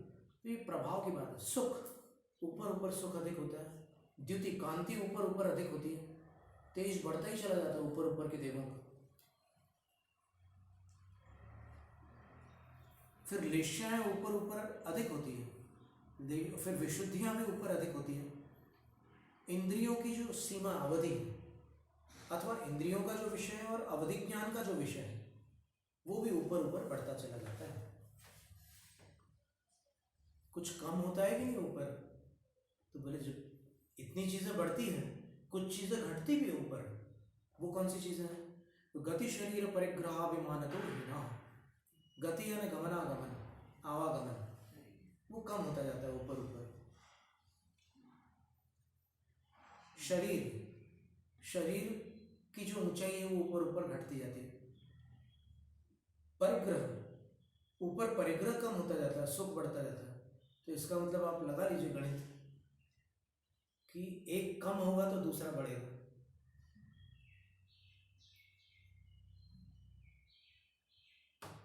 और अभिमान भी ऊपर ऊपर कम होता है। कितनी विचित्र बात है कि शक्ति तो ऊपर अधिक है, अभिमान कम है। नीचे शक्ति कम है लेकिन अभिमान अधिक है। तो इससे ये भी एक बात समझ में आती है कि दुर्बल लोग अभिमान अधिक करते हैं। मन से जो दुर्बल होते हैं वो अभिमानी होते हैं। यहाँ पर तो शारीरिक बल की बात चल रही। तो फिर लेश्याओं की बात आती है। वैमानिक देवों में लेश्याओं का विभाग अलग है। अभी अपन ने भवनत्रिक की लेश्या तो शुरू में ही समझ ली थी। अब वैमानिकों की लेश्या की चर्चा है। पीत पद्म शुक्ल लेश्या द्वित्रिशेषेष। इसका भी अर्थ अपने को आगम के अनुसार ही लगाना होगा। कैसे लगाना होगा? तो आचार्य कहते हैं सौधर्म ईशानयोः पीतलेश्या। सौधर्म और ईशान कल्प में पीतलेश्या होती है। कल्प में पीतलेश्या होती है, अर्थात वहां के जो देव होते हैं उनमें पीतलेश्या होती है। तो स्वर्ग पीला पीला होता है ऐसा नहीं समझना। स्वर्ग का रंग पीला पीला नहीं होता, वहां के देवों की लेश्या पीली, पीतलेश्या। और एक बात इससे और भी समझने योग्य है कि देवियों का जो उत्पाद होता है उपपाद, वो सौधर्म और ऐशान कल्प तक के ही होता है। उसके ऊपर देवियां उत्पन्न नहीं होती। सभी स्वर्गों की देवियां यहीं उत्पन्न होती, सौधर्म और ऐशान स्वर्ग में। और ऊपर के जो देव हैं वो अपनी नियोगिनी देवी को यहाँ से लेकर के जाते हैं, फिर वापस यहाँ नहीं छोड़ते, लेकर चले जाते परमानेंट। पूरे लाइफ टाइम 55 पल्ले तक के 16 स्वर्ग के देव जो होते हैं अपनी देवियों को नीचे से लेकर के ऊपर चले जाते हैं।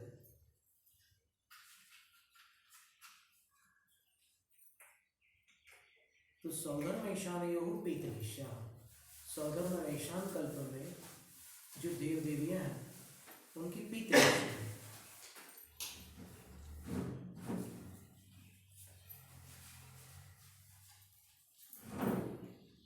सानत कुमार महेंद्रयो पीत पद्मलेशा। अब जैसे नरकों में बताया था वैसे यहाँ पर भी विभाजन कर लेना है।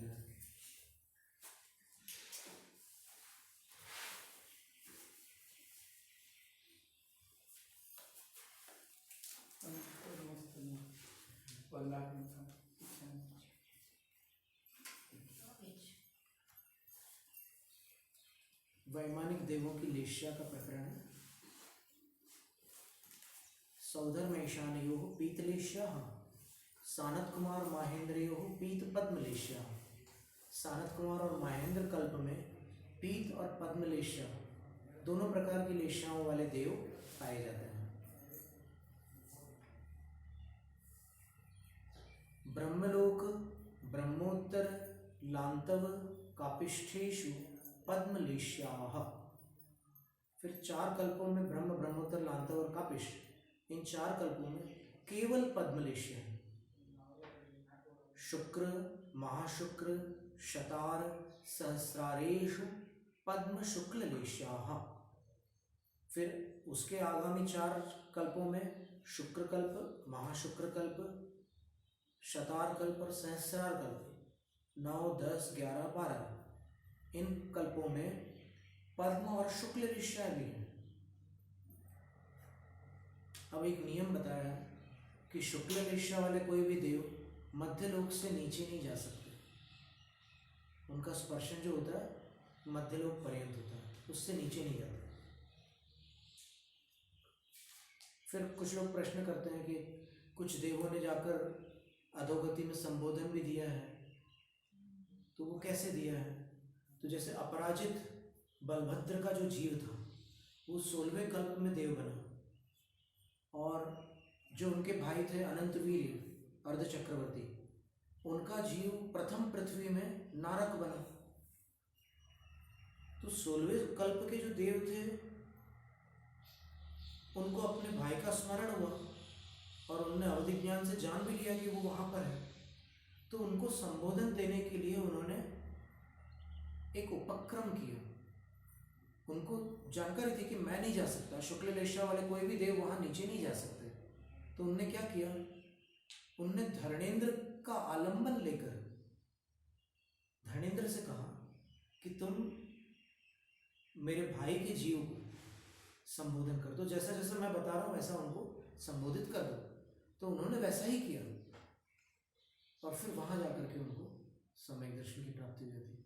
तो अपराजित का जीव कालांतर में अपने अंतिम भाव में 16वें तीर्थंकर शांतिनाथ भगवान के पर्याय को प्राप्त होता है, और अनंतवीर का जो जीव था वो अपने अंतिम भाव में शांतिनाथ तीर्थंकर के प्रथम गणधर के पद को प्राप्त होता है।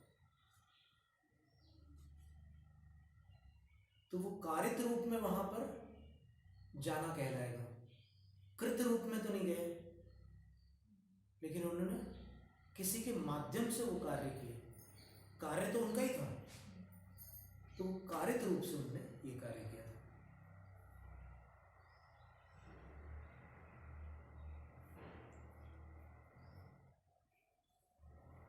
आनत आदिशु शुक्ल लेश्या, आनत, प्राणत, आरण और अच्युत में केवल शुक्ल लेश्या है, और उसके उपरांत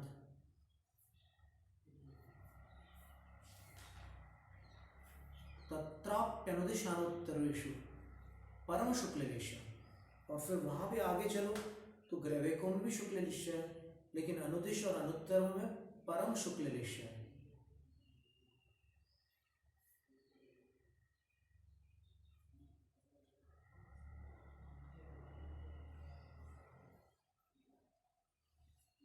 प्राक ग्रैवेयकेभ्यः कल्पाः। अब ये कल्प कहाँ तक के माने जाते हैं?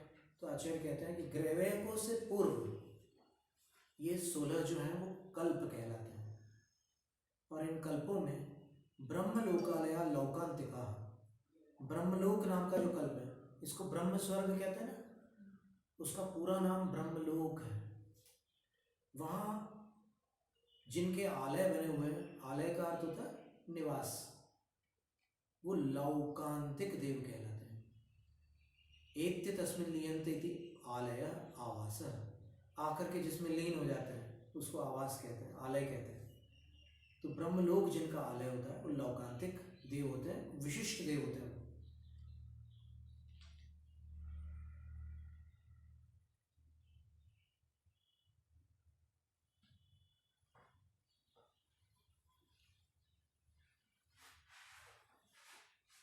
अथवा जन्म जरा मरणाकीर्णो लोक संसार तस्यांतो लोकांत, अथवा जन्म जरा मरण से व्याप्त जो लोक है उसको संसार कहा गया है, तो उसका जो अंत है वो लोकांत कहलाता है। तो लोकांते भवा लौकांतिका, लोक के अंत में जो जन्म है वो लौकांतिक कहलाते हैं। ते सर्वे परीत संसार, वो बिल्कुल संसार के किनारे पर होते हैं लौकांतिक देव। ततश्च्युता एकम गर्भवासम प्राप्य, वहाँ से नीचे आकर एक बार गर्भवास को प्राप्त करके परिनिर्वास्यन्ति, निर्वाण को प्राप्त करेंगे, ये नियम है। अब ये लौकांतिक देवों के नाम क्या क्या हैं तो बताते हैं। सारस्वतादित्य वन्य ऋण गर्द तो ये तुषिता व्याबाधारिष्टाश्च, सारस्वत देव, आदित्य देव, वन्नी देव, अरुण देव, गर्दतोय देव, तुषित देव, अव्याबाध देव और अरिष्ट देव, ये 8 प्रकार के वैमानिक देव हैं। और ये 8 प्रकार के वैमानिक देव कैसे होते हैं? तो आचार्य लिखते हैं सर्वे एते स्वतंत्रा, ये इंद्र सामानिक आदि विकल्पों से रहित होते हैं। और सर्वे स्वतंत्र, सब स्वतंत्र होते हैं, कोई किसी के अधीन नहीं होता। हीनाधिकत्वाभाव, कोई छोटे बड़े नहीं होते इनमें, हीनता या अधिकता का इनमें अभाव होता है। और विषय रति विरहात देवर्षय, और ये विषयों की प्रीति से रहित होने के कारण और देवांगनाओं से रहित होने के कारण ये देव होते हुए भी देवर्षि कहलाते हैं। यहाँ पर जो 4 प्रकार के ऋषि हैं उनमें जो देवर्षि हैं वो आकाश गमन की रिद्धि से समर्थ देवर्षि हैं, लेकिन यहाँ पर देवलोक के जो देवर्षि हैं वो लौकांतिक देव हैं। इतरेषां देवानां अर्चनीय, बाकी देवों के लिए ये अर्चनीय होते हैं, अर्चना के पात्र होते हैं। और कैसे होते हैं? चतुर्दश पूर्वधरा, 14 पूर्वों को धारण करने वाले होते हैं। अब देखिए देवों में कुछ ही देवों का ऐसा नियम है, जैसे सर्वार्थ सिद्धि के देव हैं 14 पूर्वधारी हैं, लौकांतिक देव हैं 14 पूर्वधारी हैं, सौधर्मेंद्र हैं वो 14 पूर्वधारी हैं। बाकी के लिए ऐसा कोई नियम नहीं है। तो ये 14 पूर्वधारी होते हैं। और तीर्थकर निष्क्रमण प्रतिबोधन परावेदितव्या, तीर्थंकर जब निष्क्रमण करते हैं, निकलते हैं, दीक्षा के लिए निकलते हैं, तब ये वहाँ पर प्रतिबोधन करते हैं, उनकी अनुमोदना करते हैं, उनको संबोधन देते हैं। विजयादिषु द्विचरमा, अब ये लौकांतिक तो एक भाव में मोक्ष जा रहे हैं, तो और कोई ऐसे देव हैं जिनके भावों का नियम हो? तो आचार्य उत्तर देते हैं विजयादिषु द्विचरमा, विजय वैजयंत जयंत अपराजित आदि जो विमान है, अनुत्तर और अनुदिश विमान, वो द्विचरम वहाँ की स्थिति होती है। द्विचरम के 2 प्रकार से अर्थ बताया गया। वहाँ नियम से सम्यक दृष्टि रत्नत्रयधारी मुनिराज ही जाते हैं। रत्नत्रयधारी जो मुनिराज है वो ही अनुदिश और अनुत्तर विमानों में देव पद को प्राप्त होते हैं। और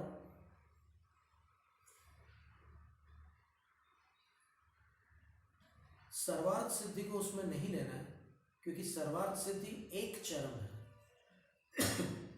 सर्वार्थ सिद्धि को छोड़कर 9 अनुदिश और 4 अनुत्तर, ये जो 13 विमान है, इन 13 विमानों में द्विचरम की स्थिति बनती है। द्विचरम की स्थिति कैसे बनती है? तो फिर इसमें आचार्य महाराज लिख रहे हैं, विजया दिग्भ्य च्युता अप्रतिपतित सम्यक्त्वा मनुष्येषूत्पद्य संयममाराध्य पुनर्विजयादिषूत्पद्य ततश्च्युता पुनर्मनुष्य भवनमवाप्य सिद्ध्यन्ति इति द्विचरम देहत्वम्।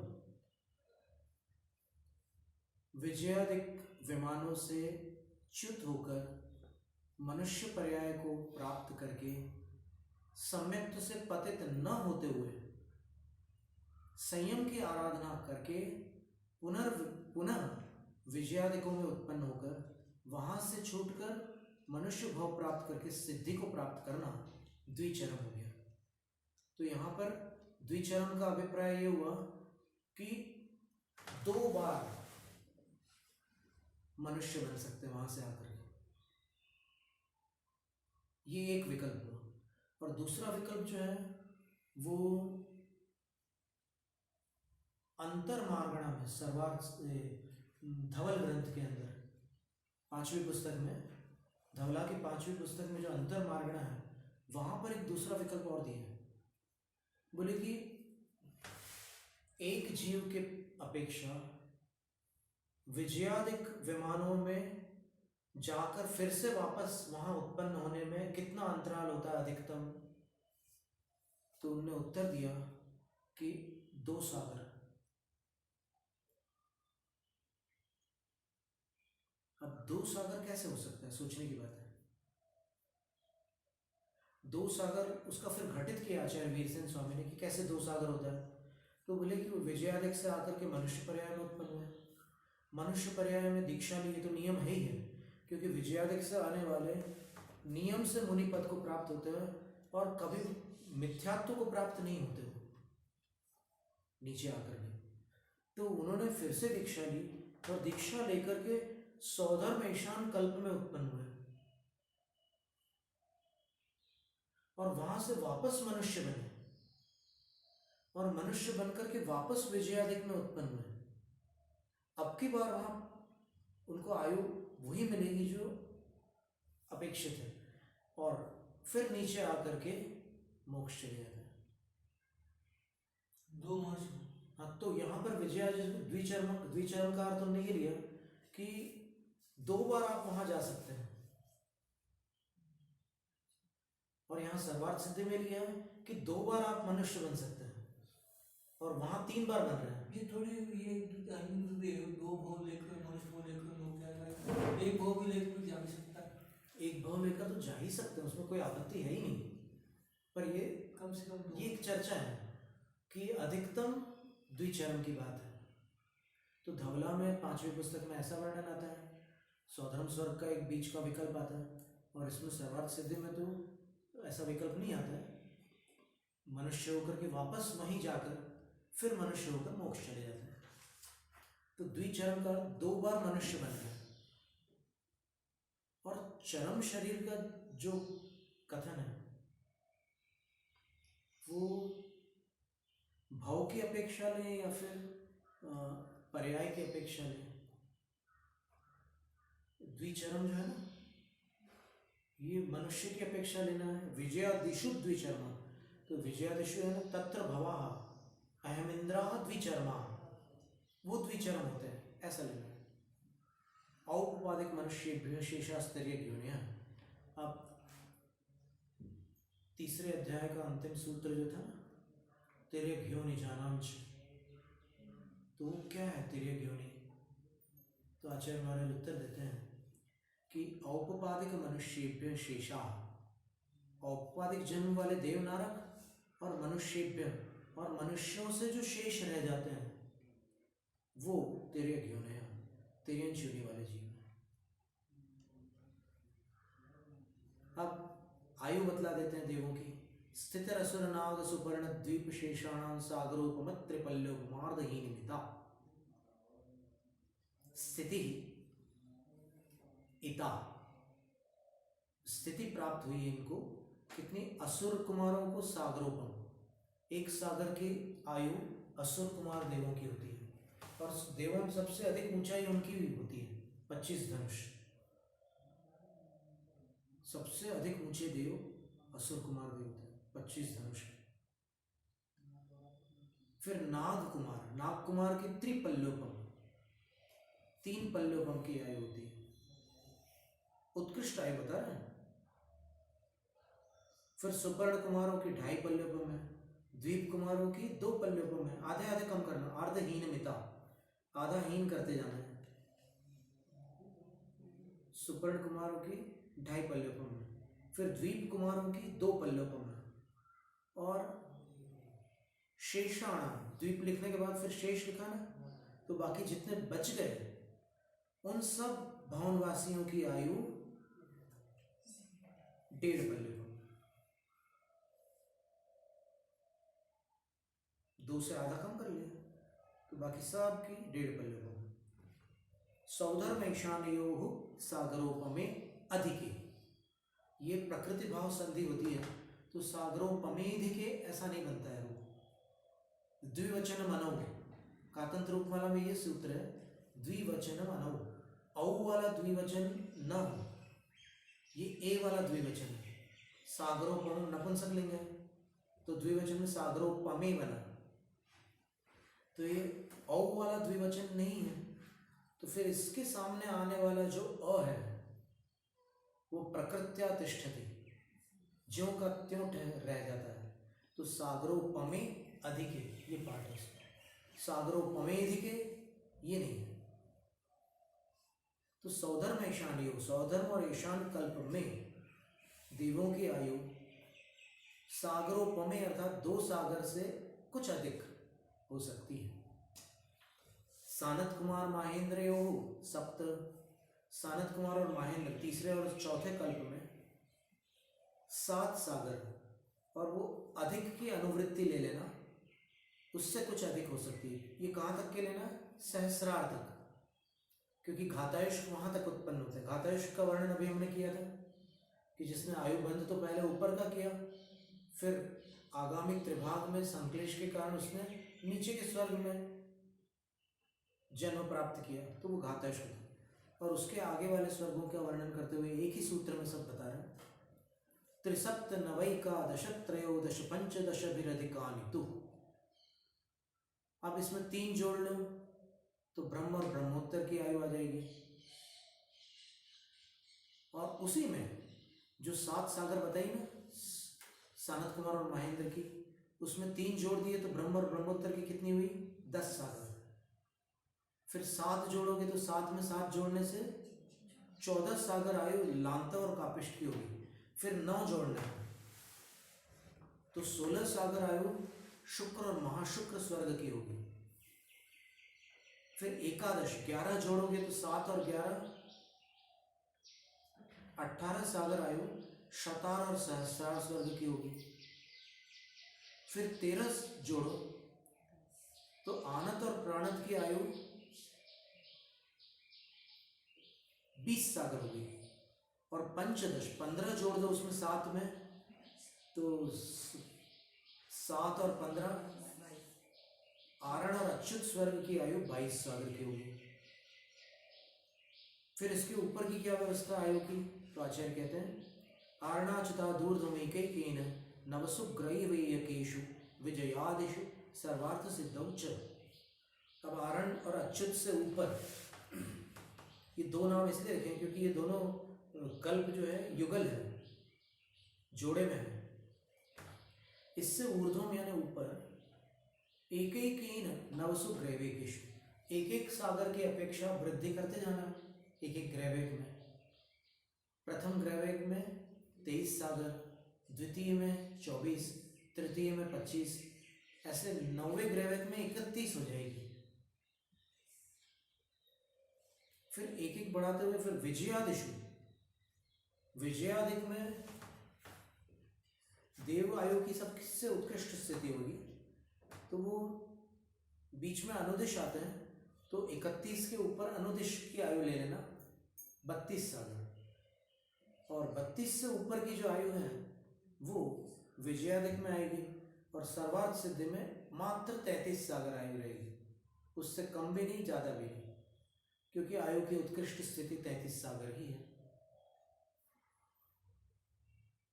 अपरा पल्योपम अधिकम, फिर वैमानिक देवों की जगन्य आयु कितनी होती है?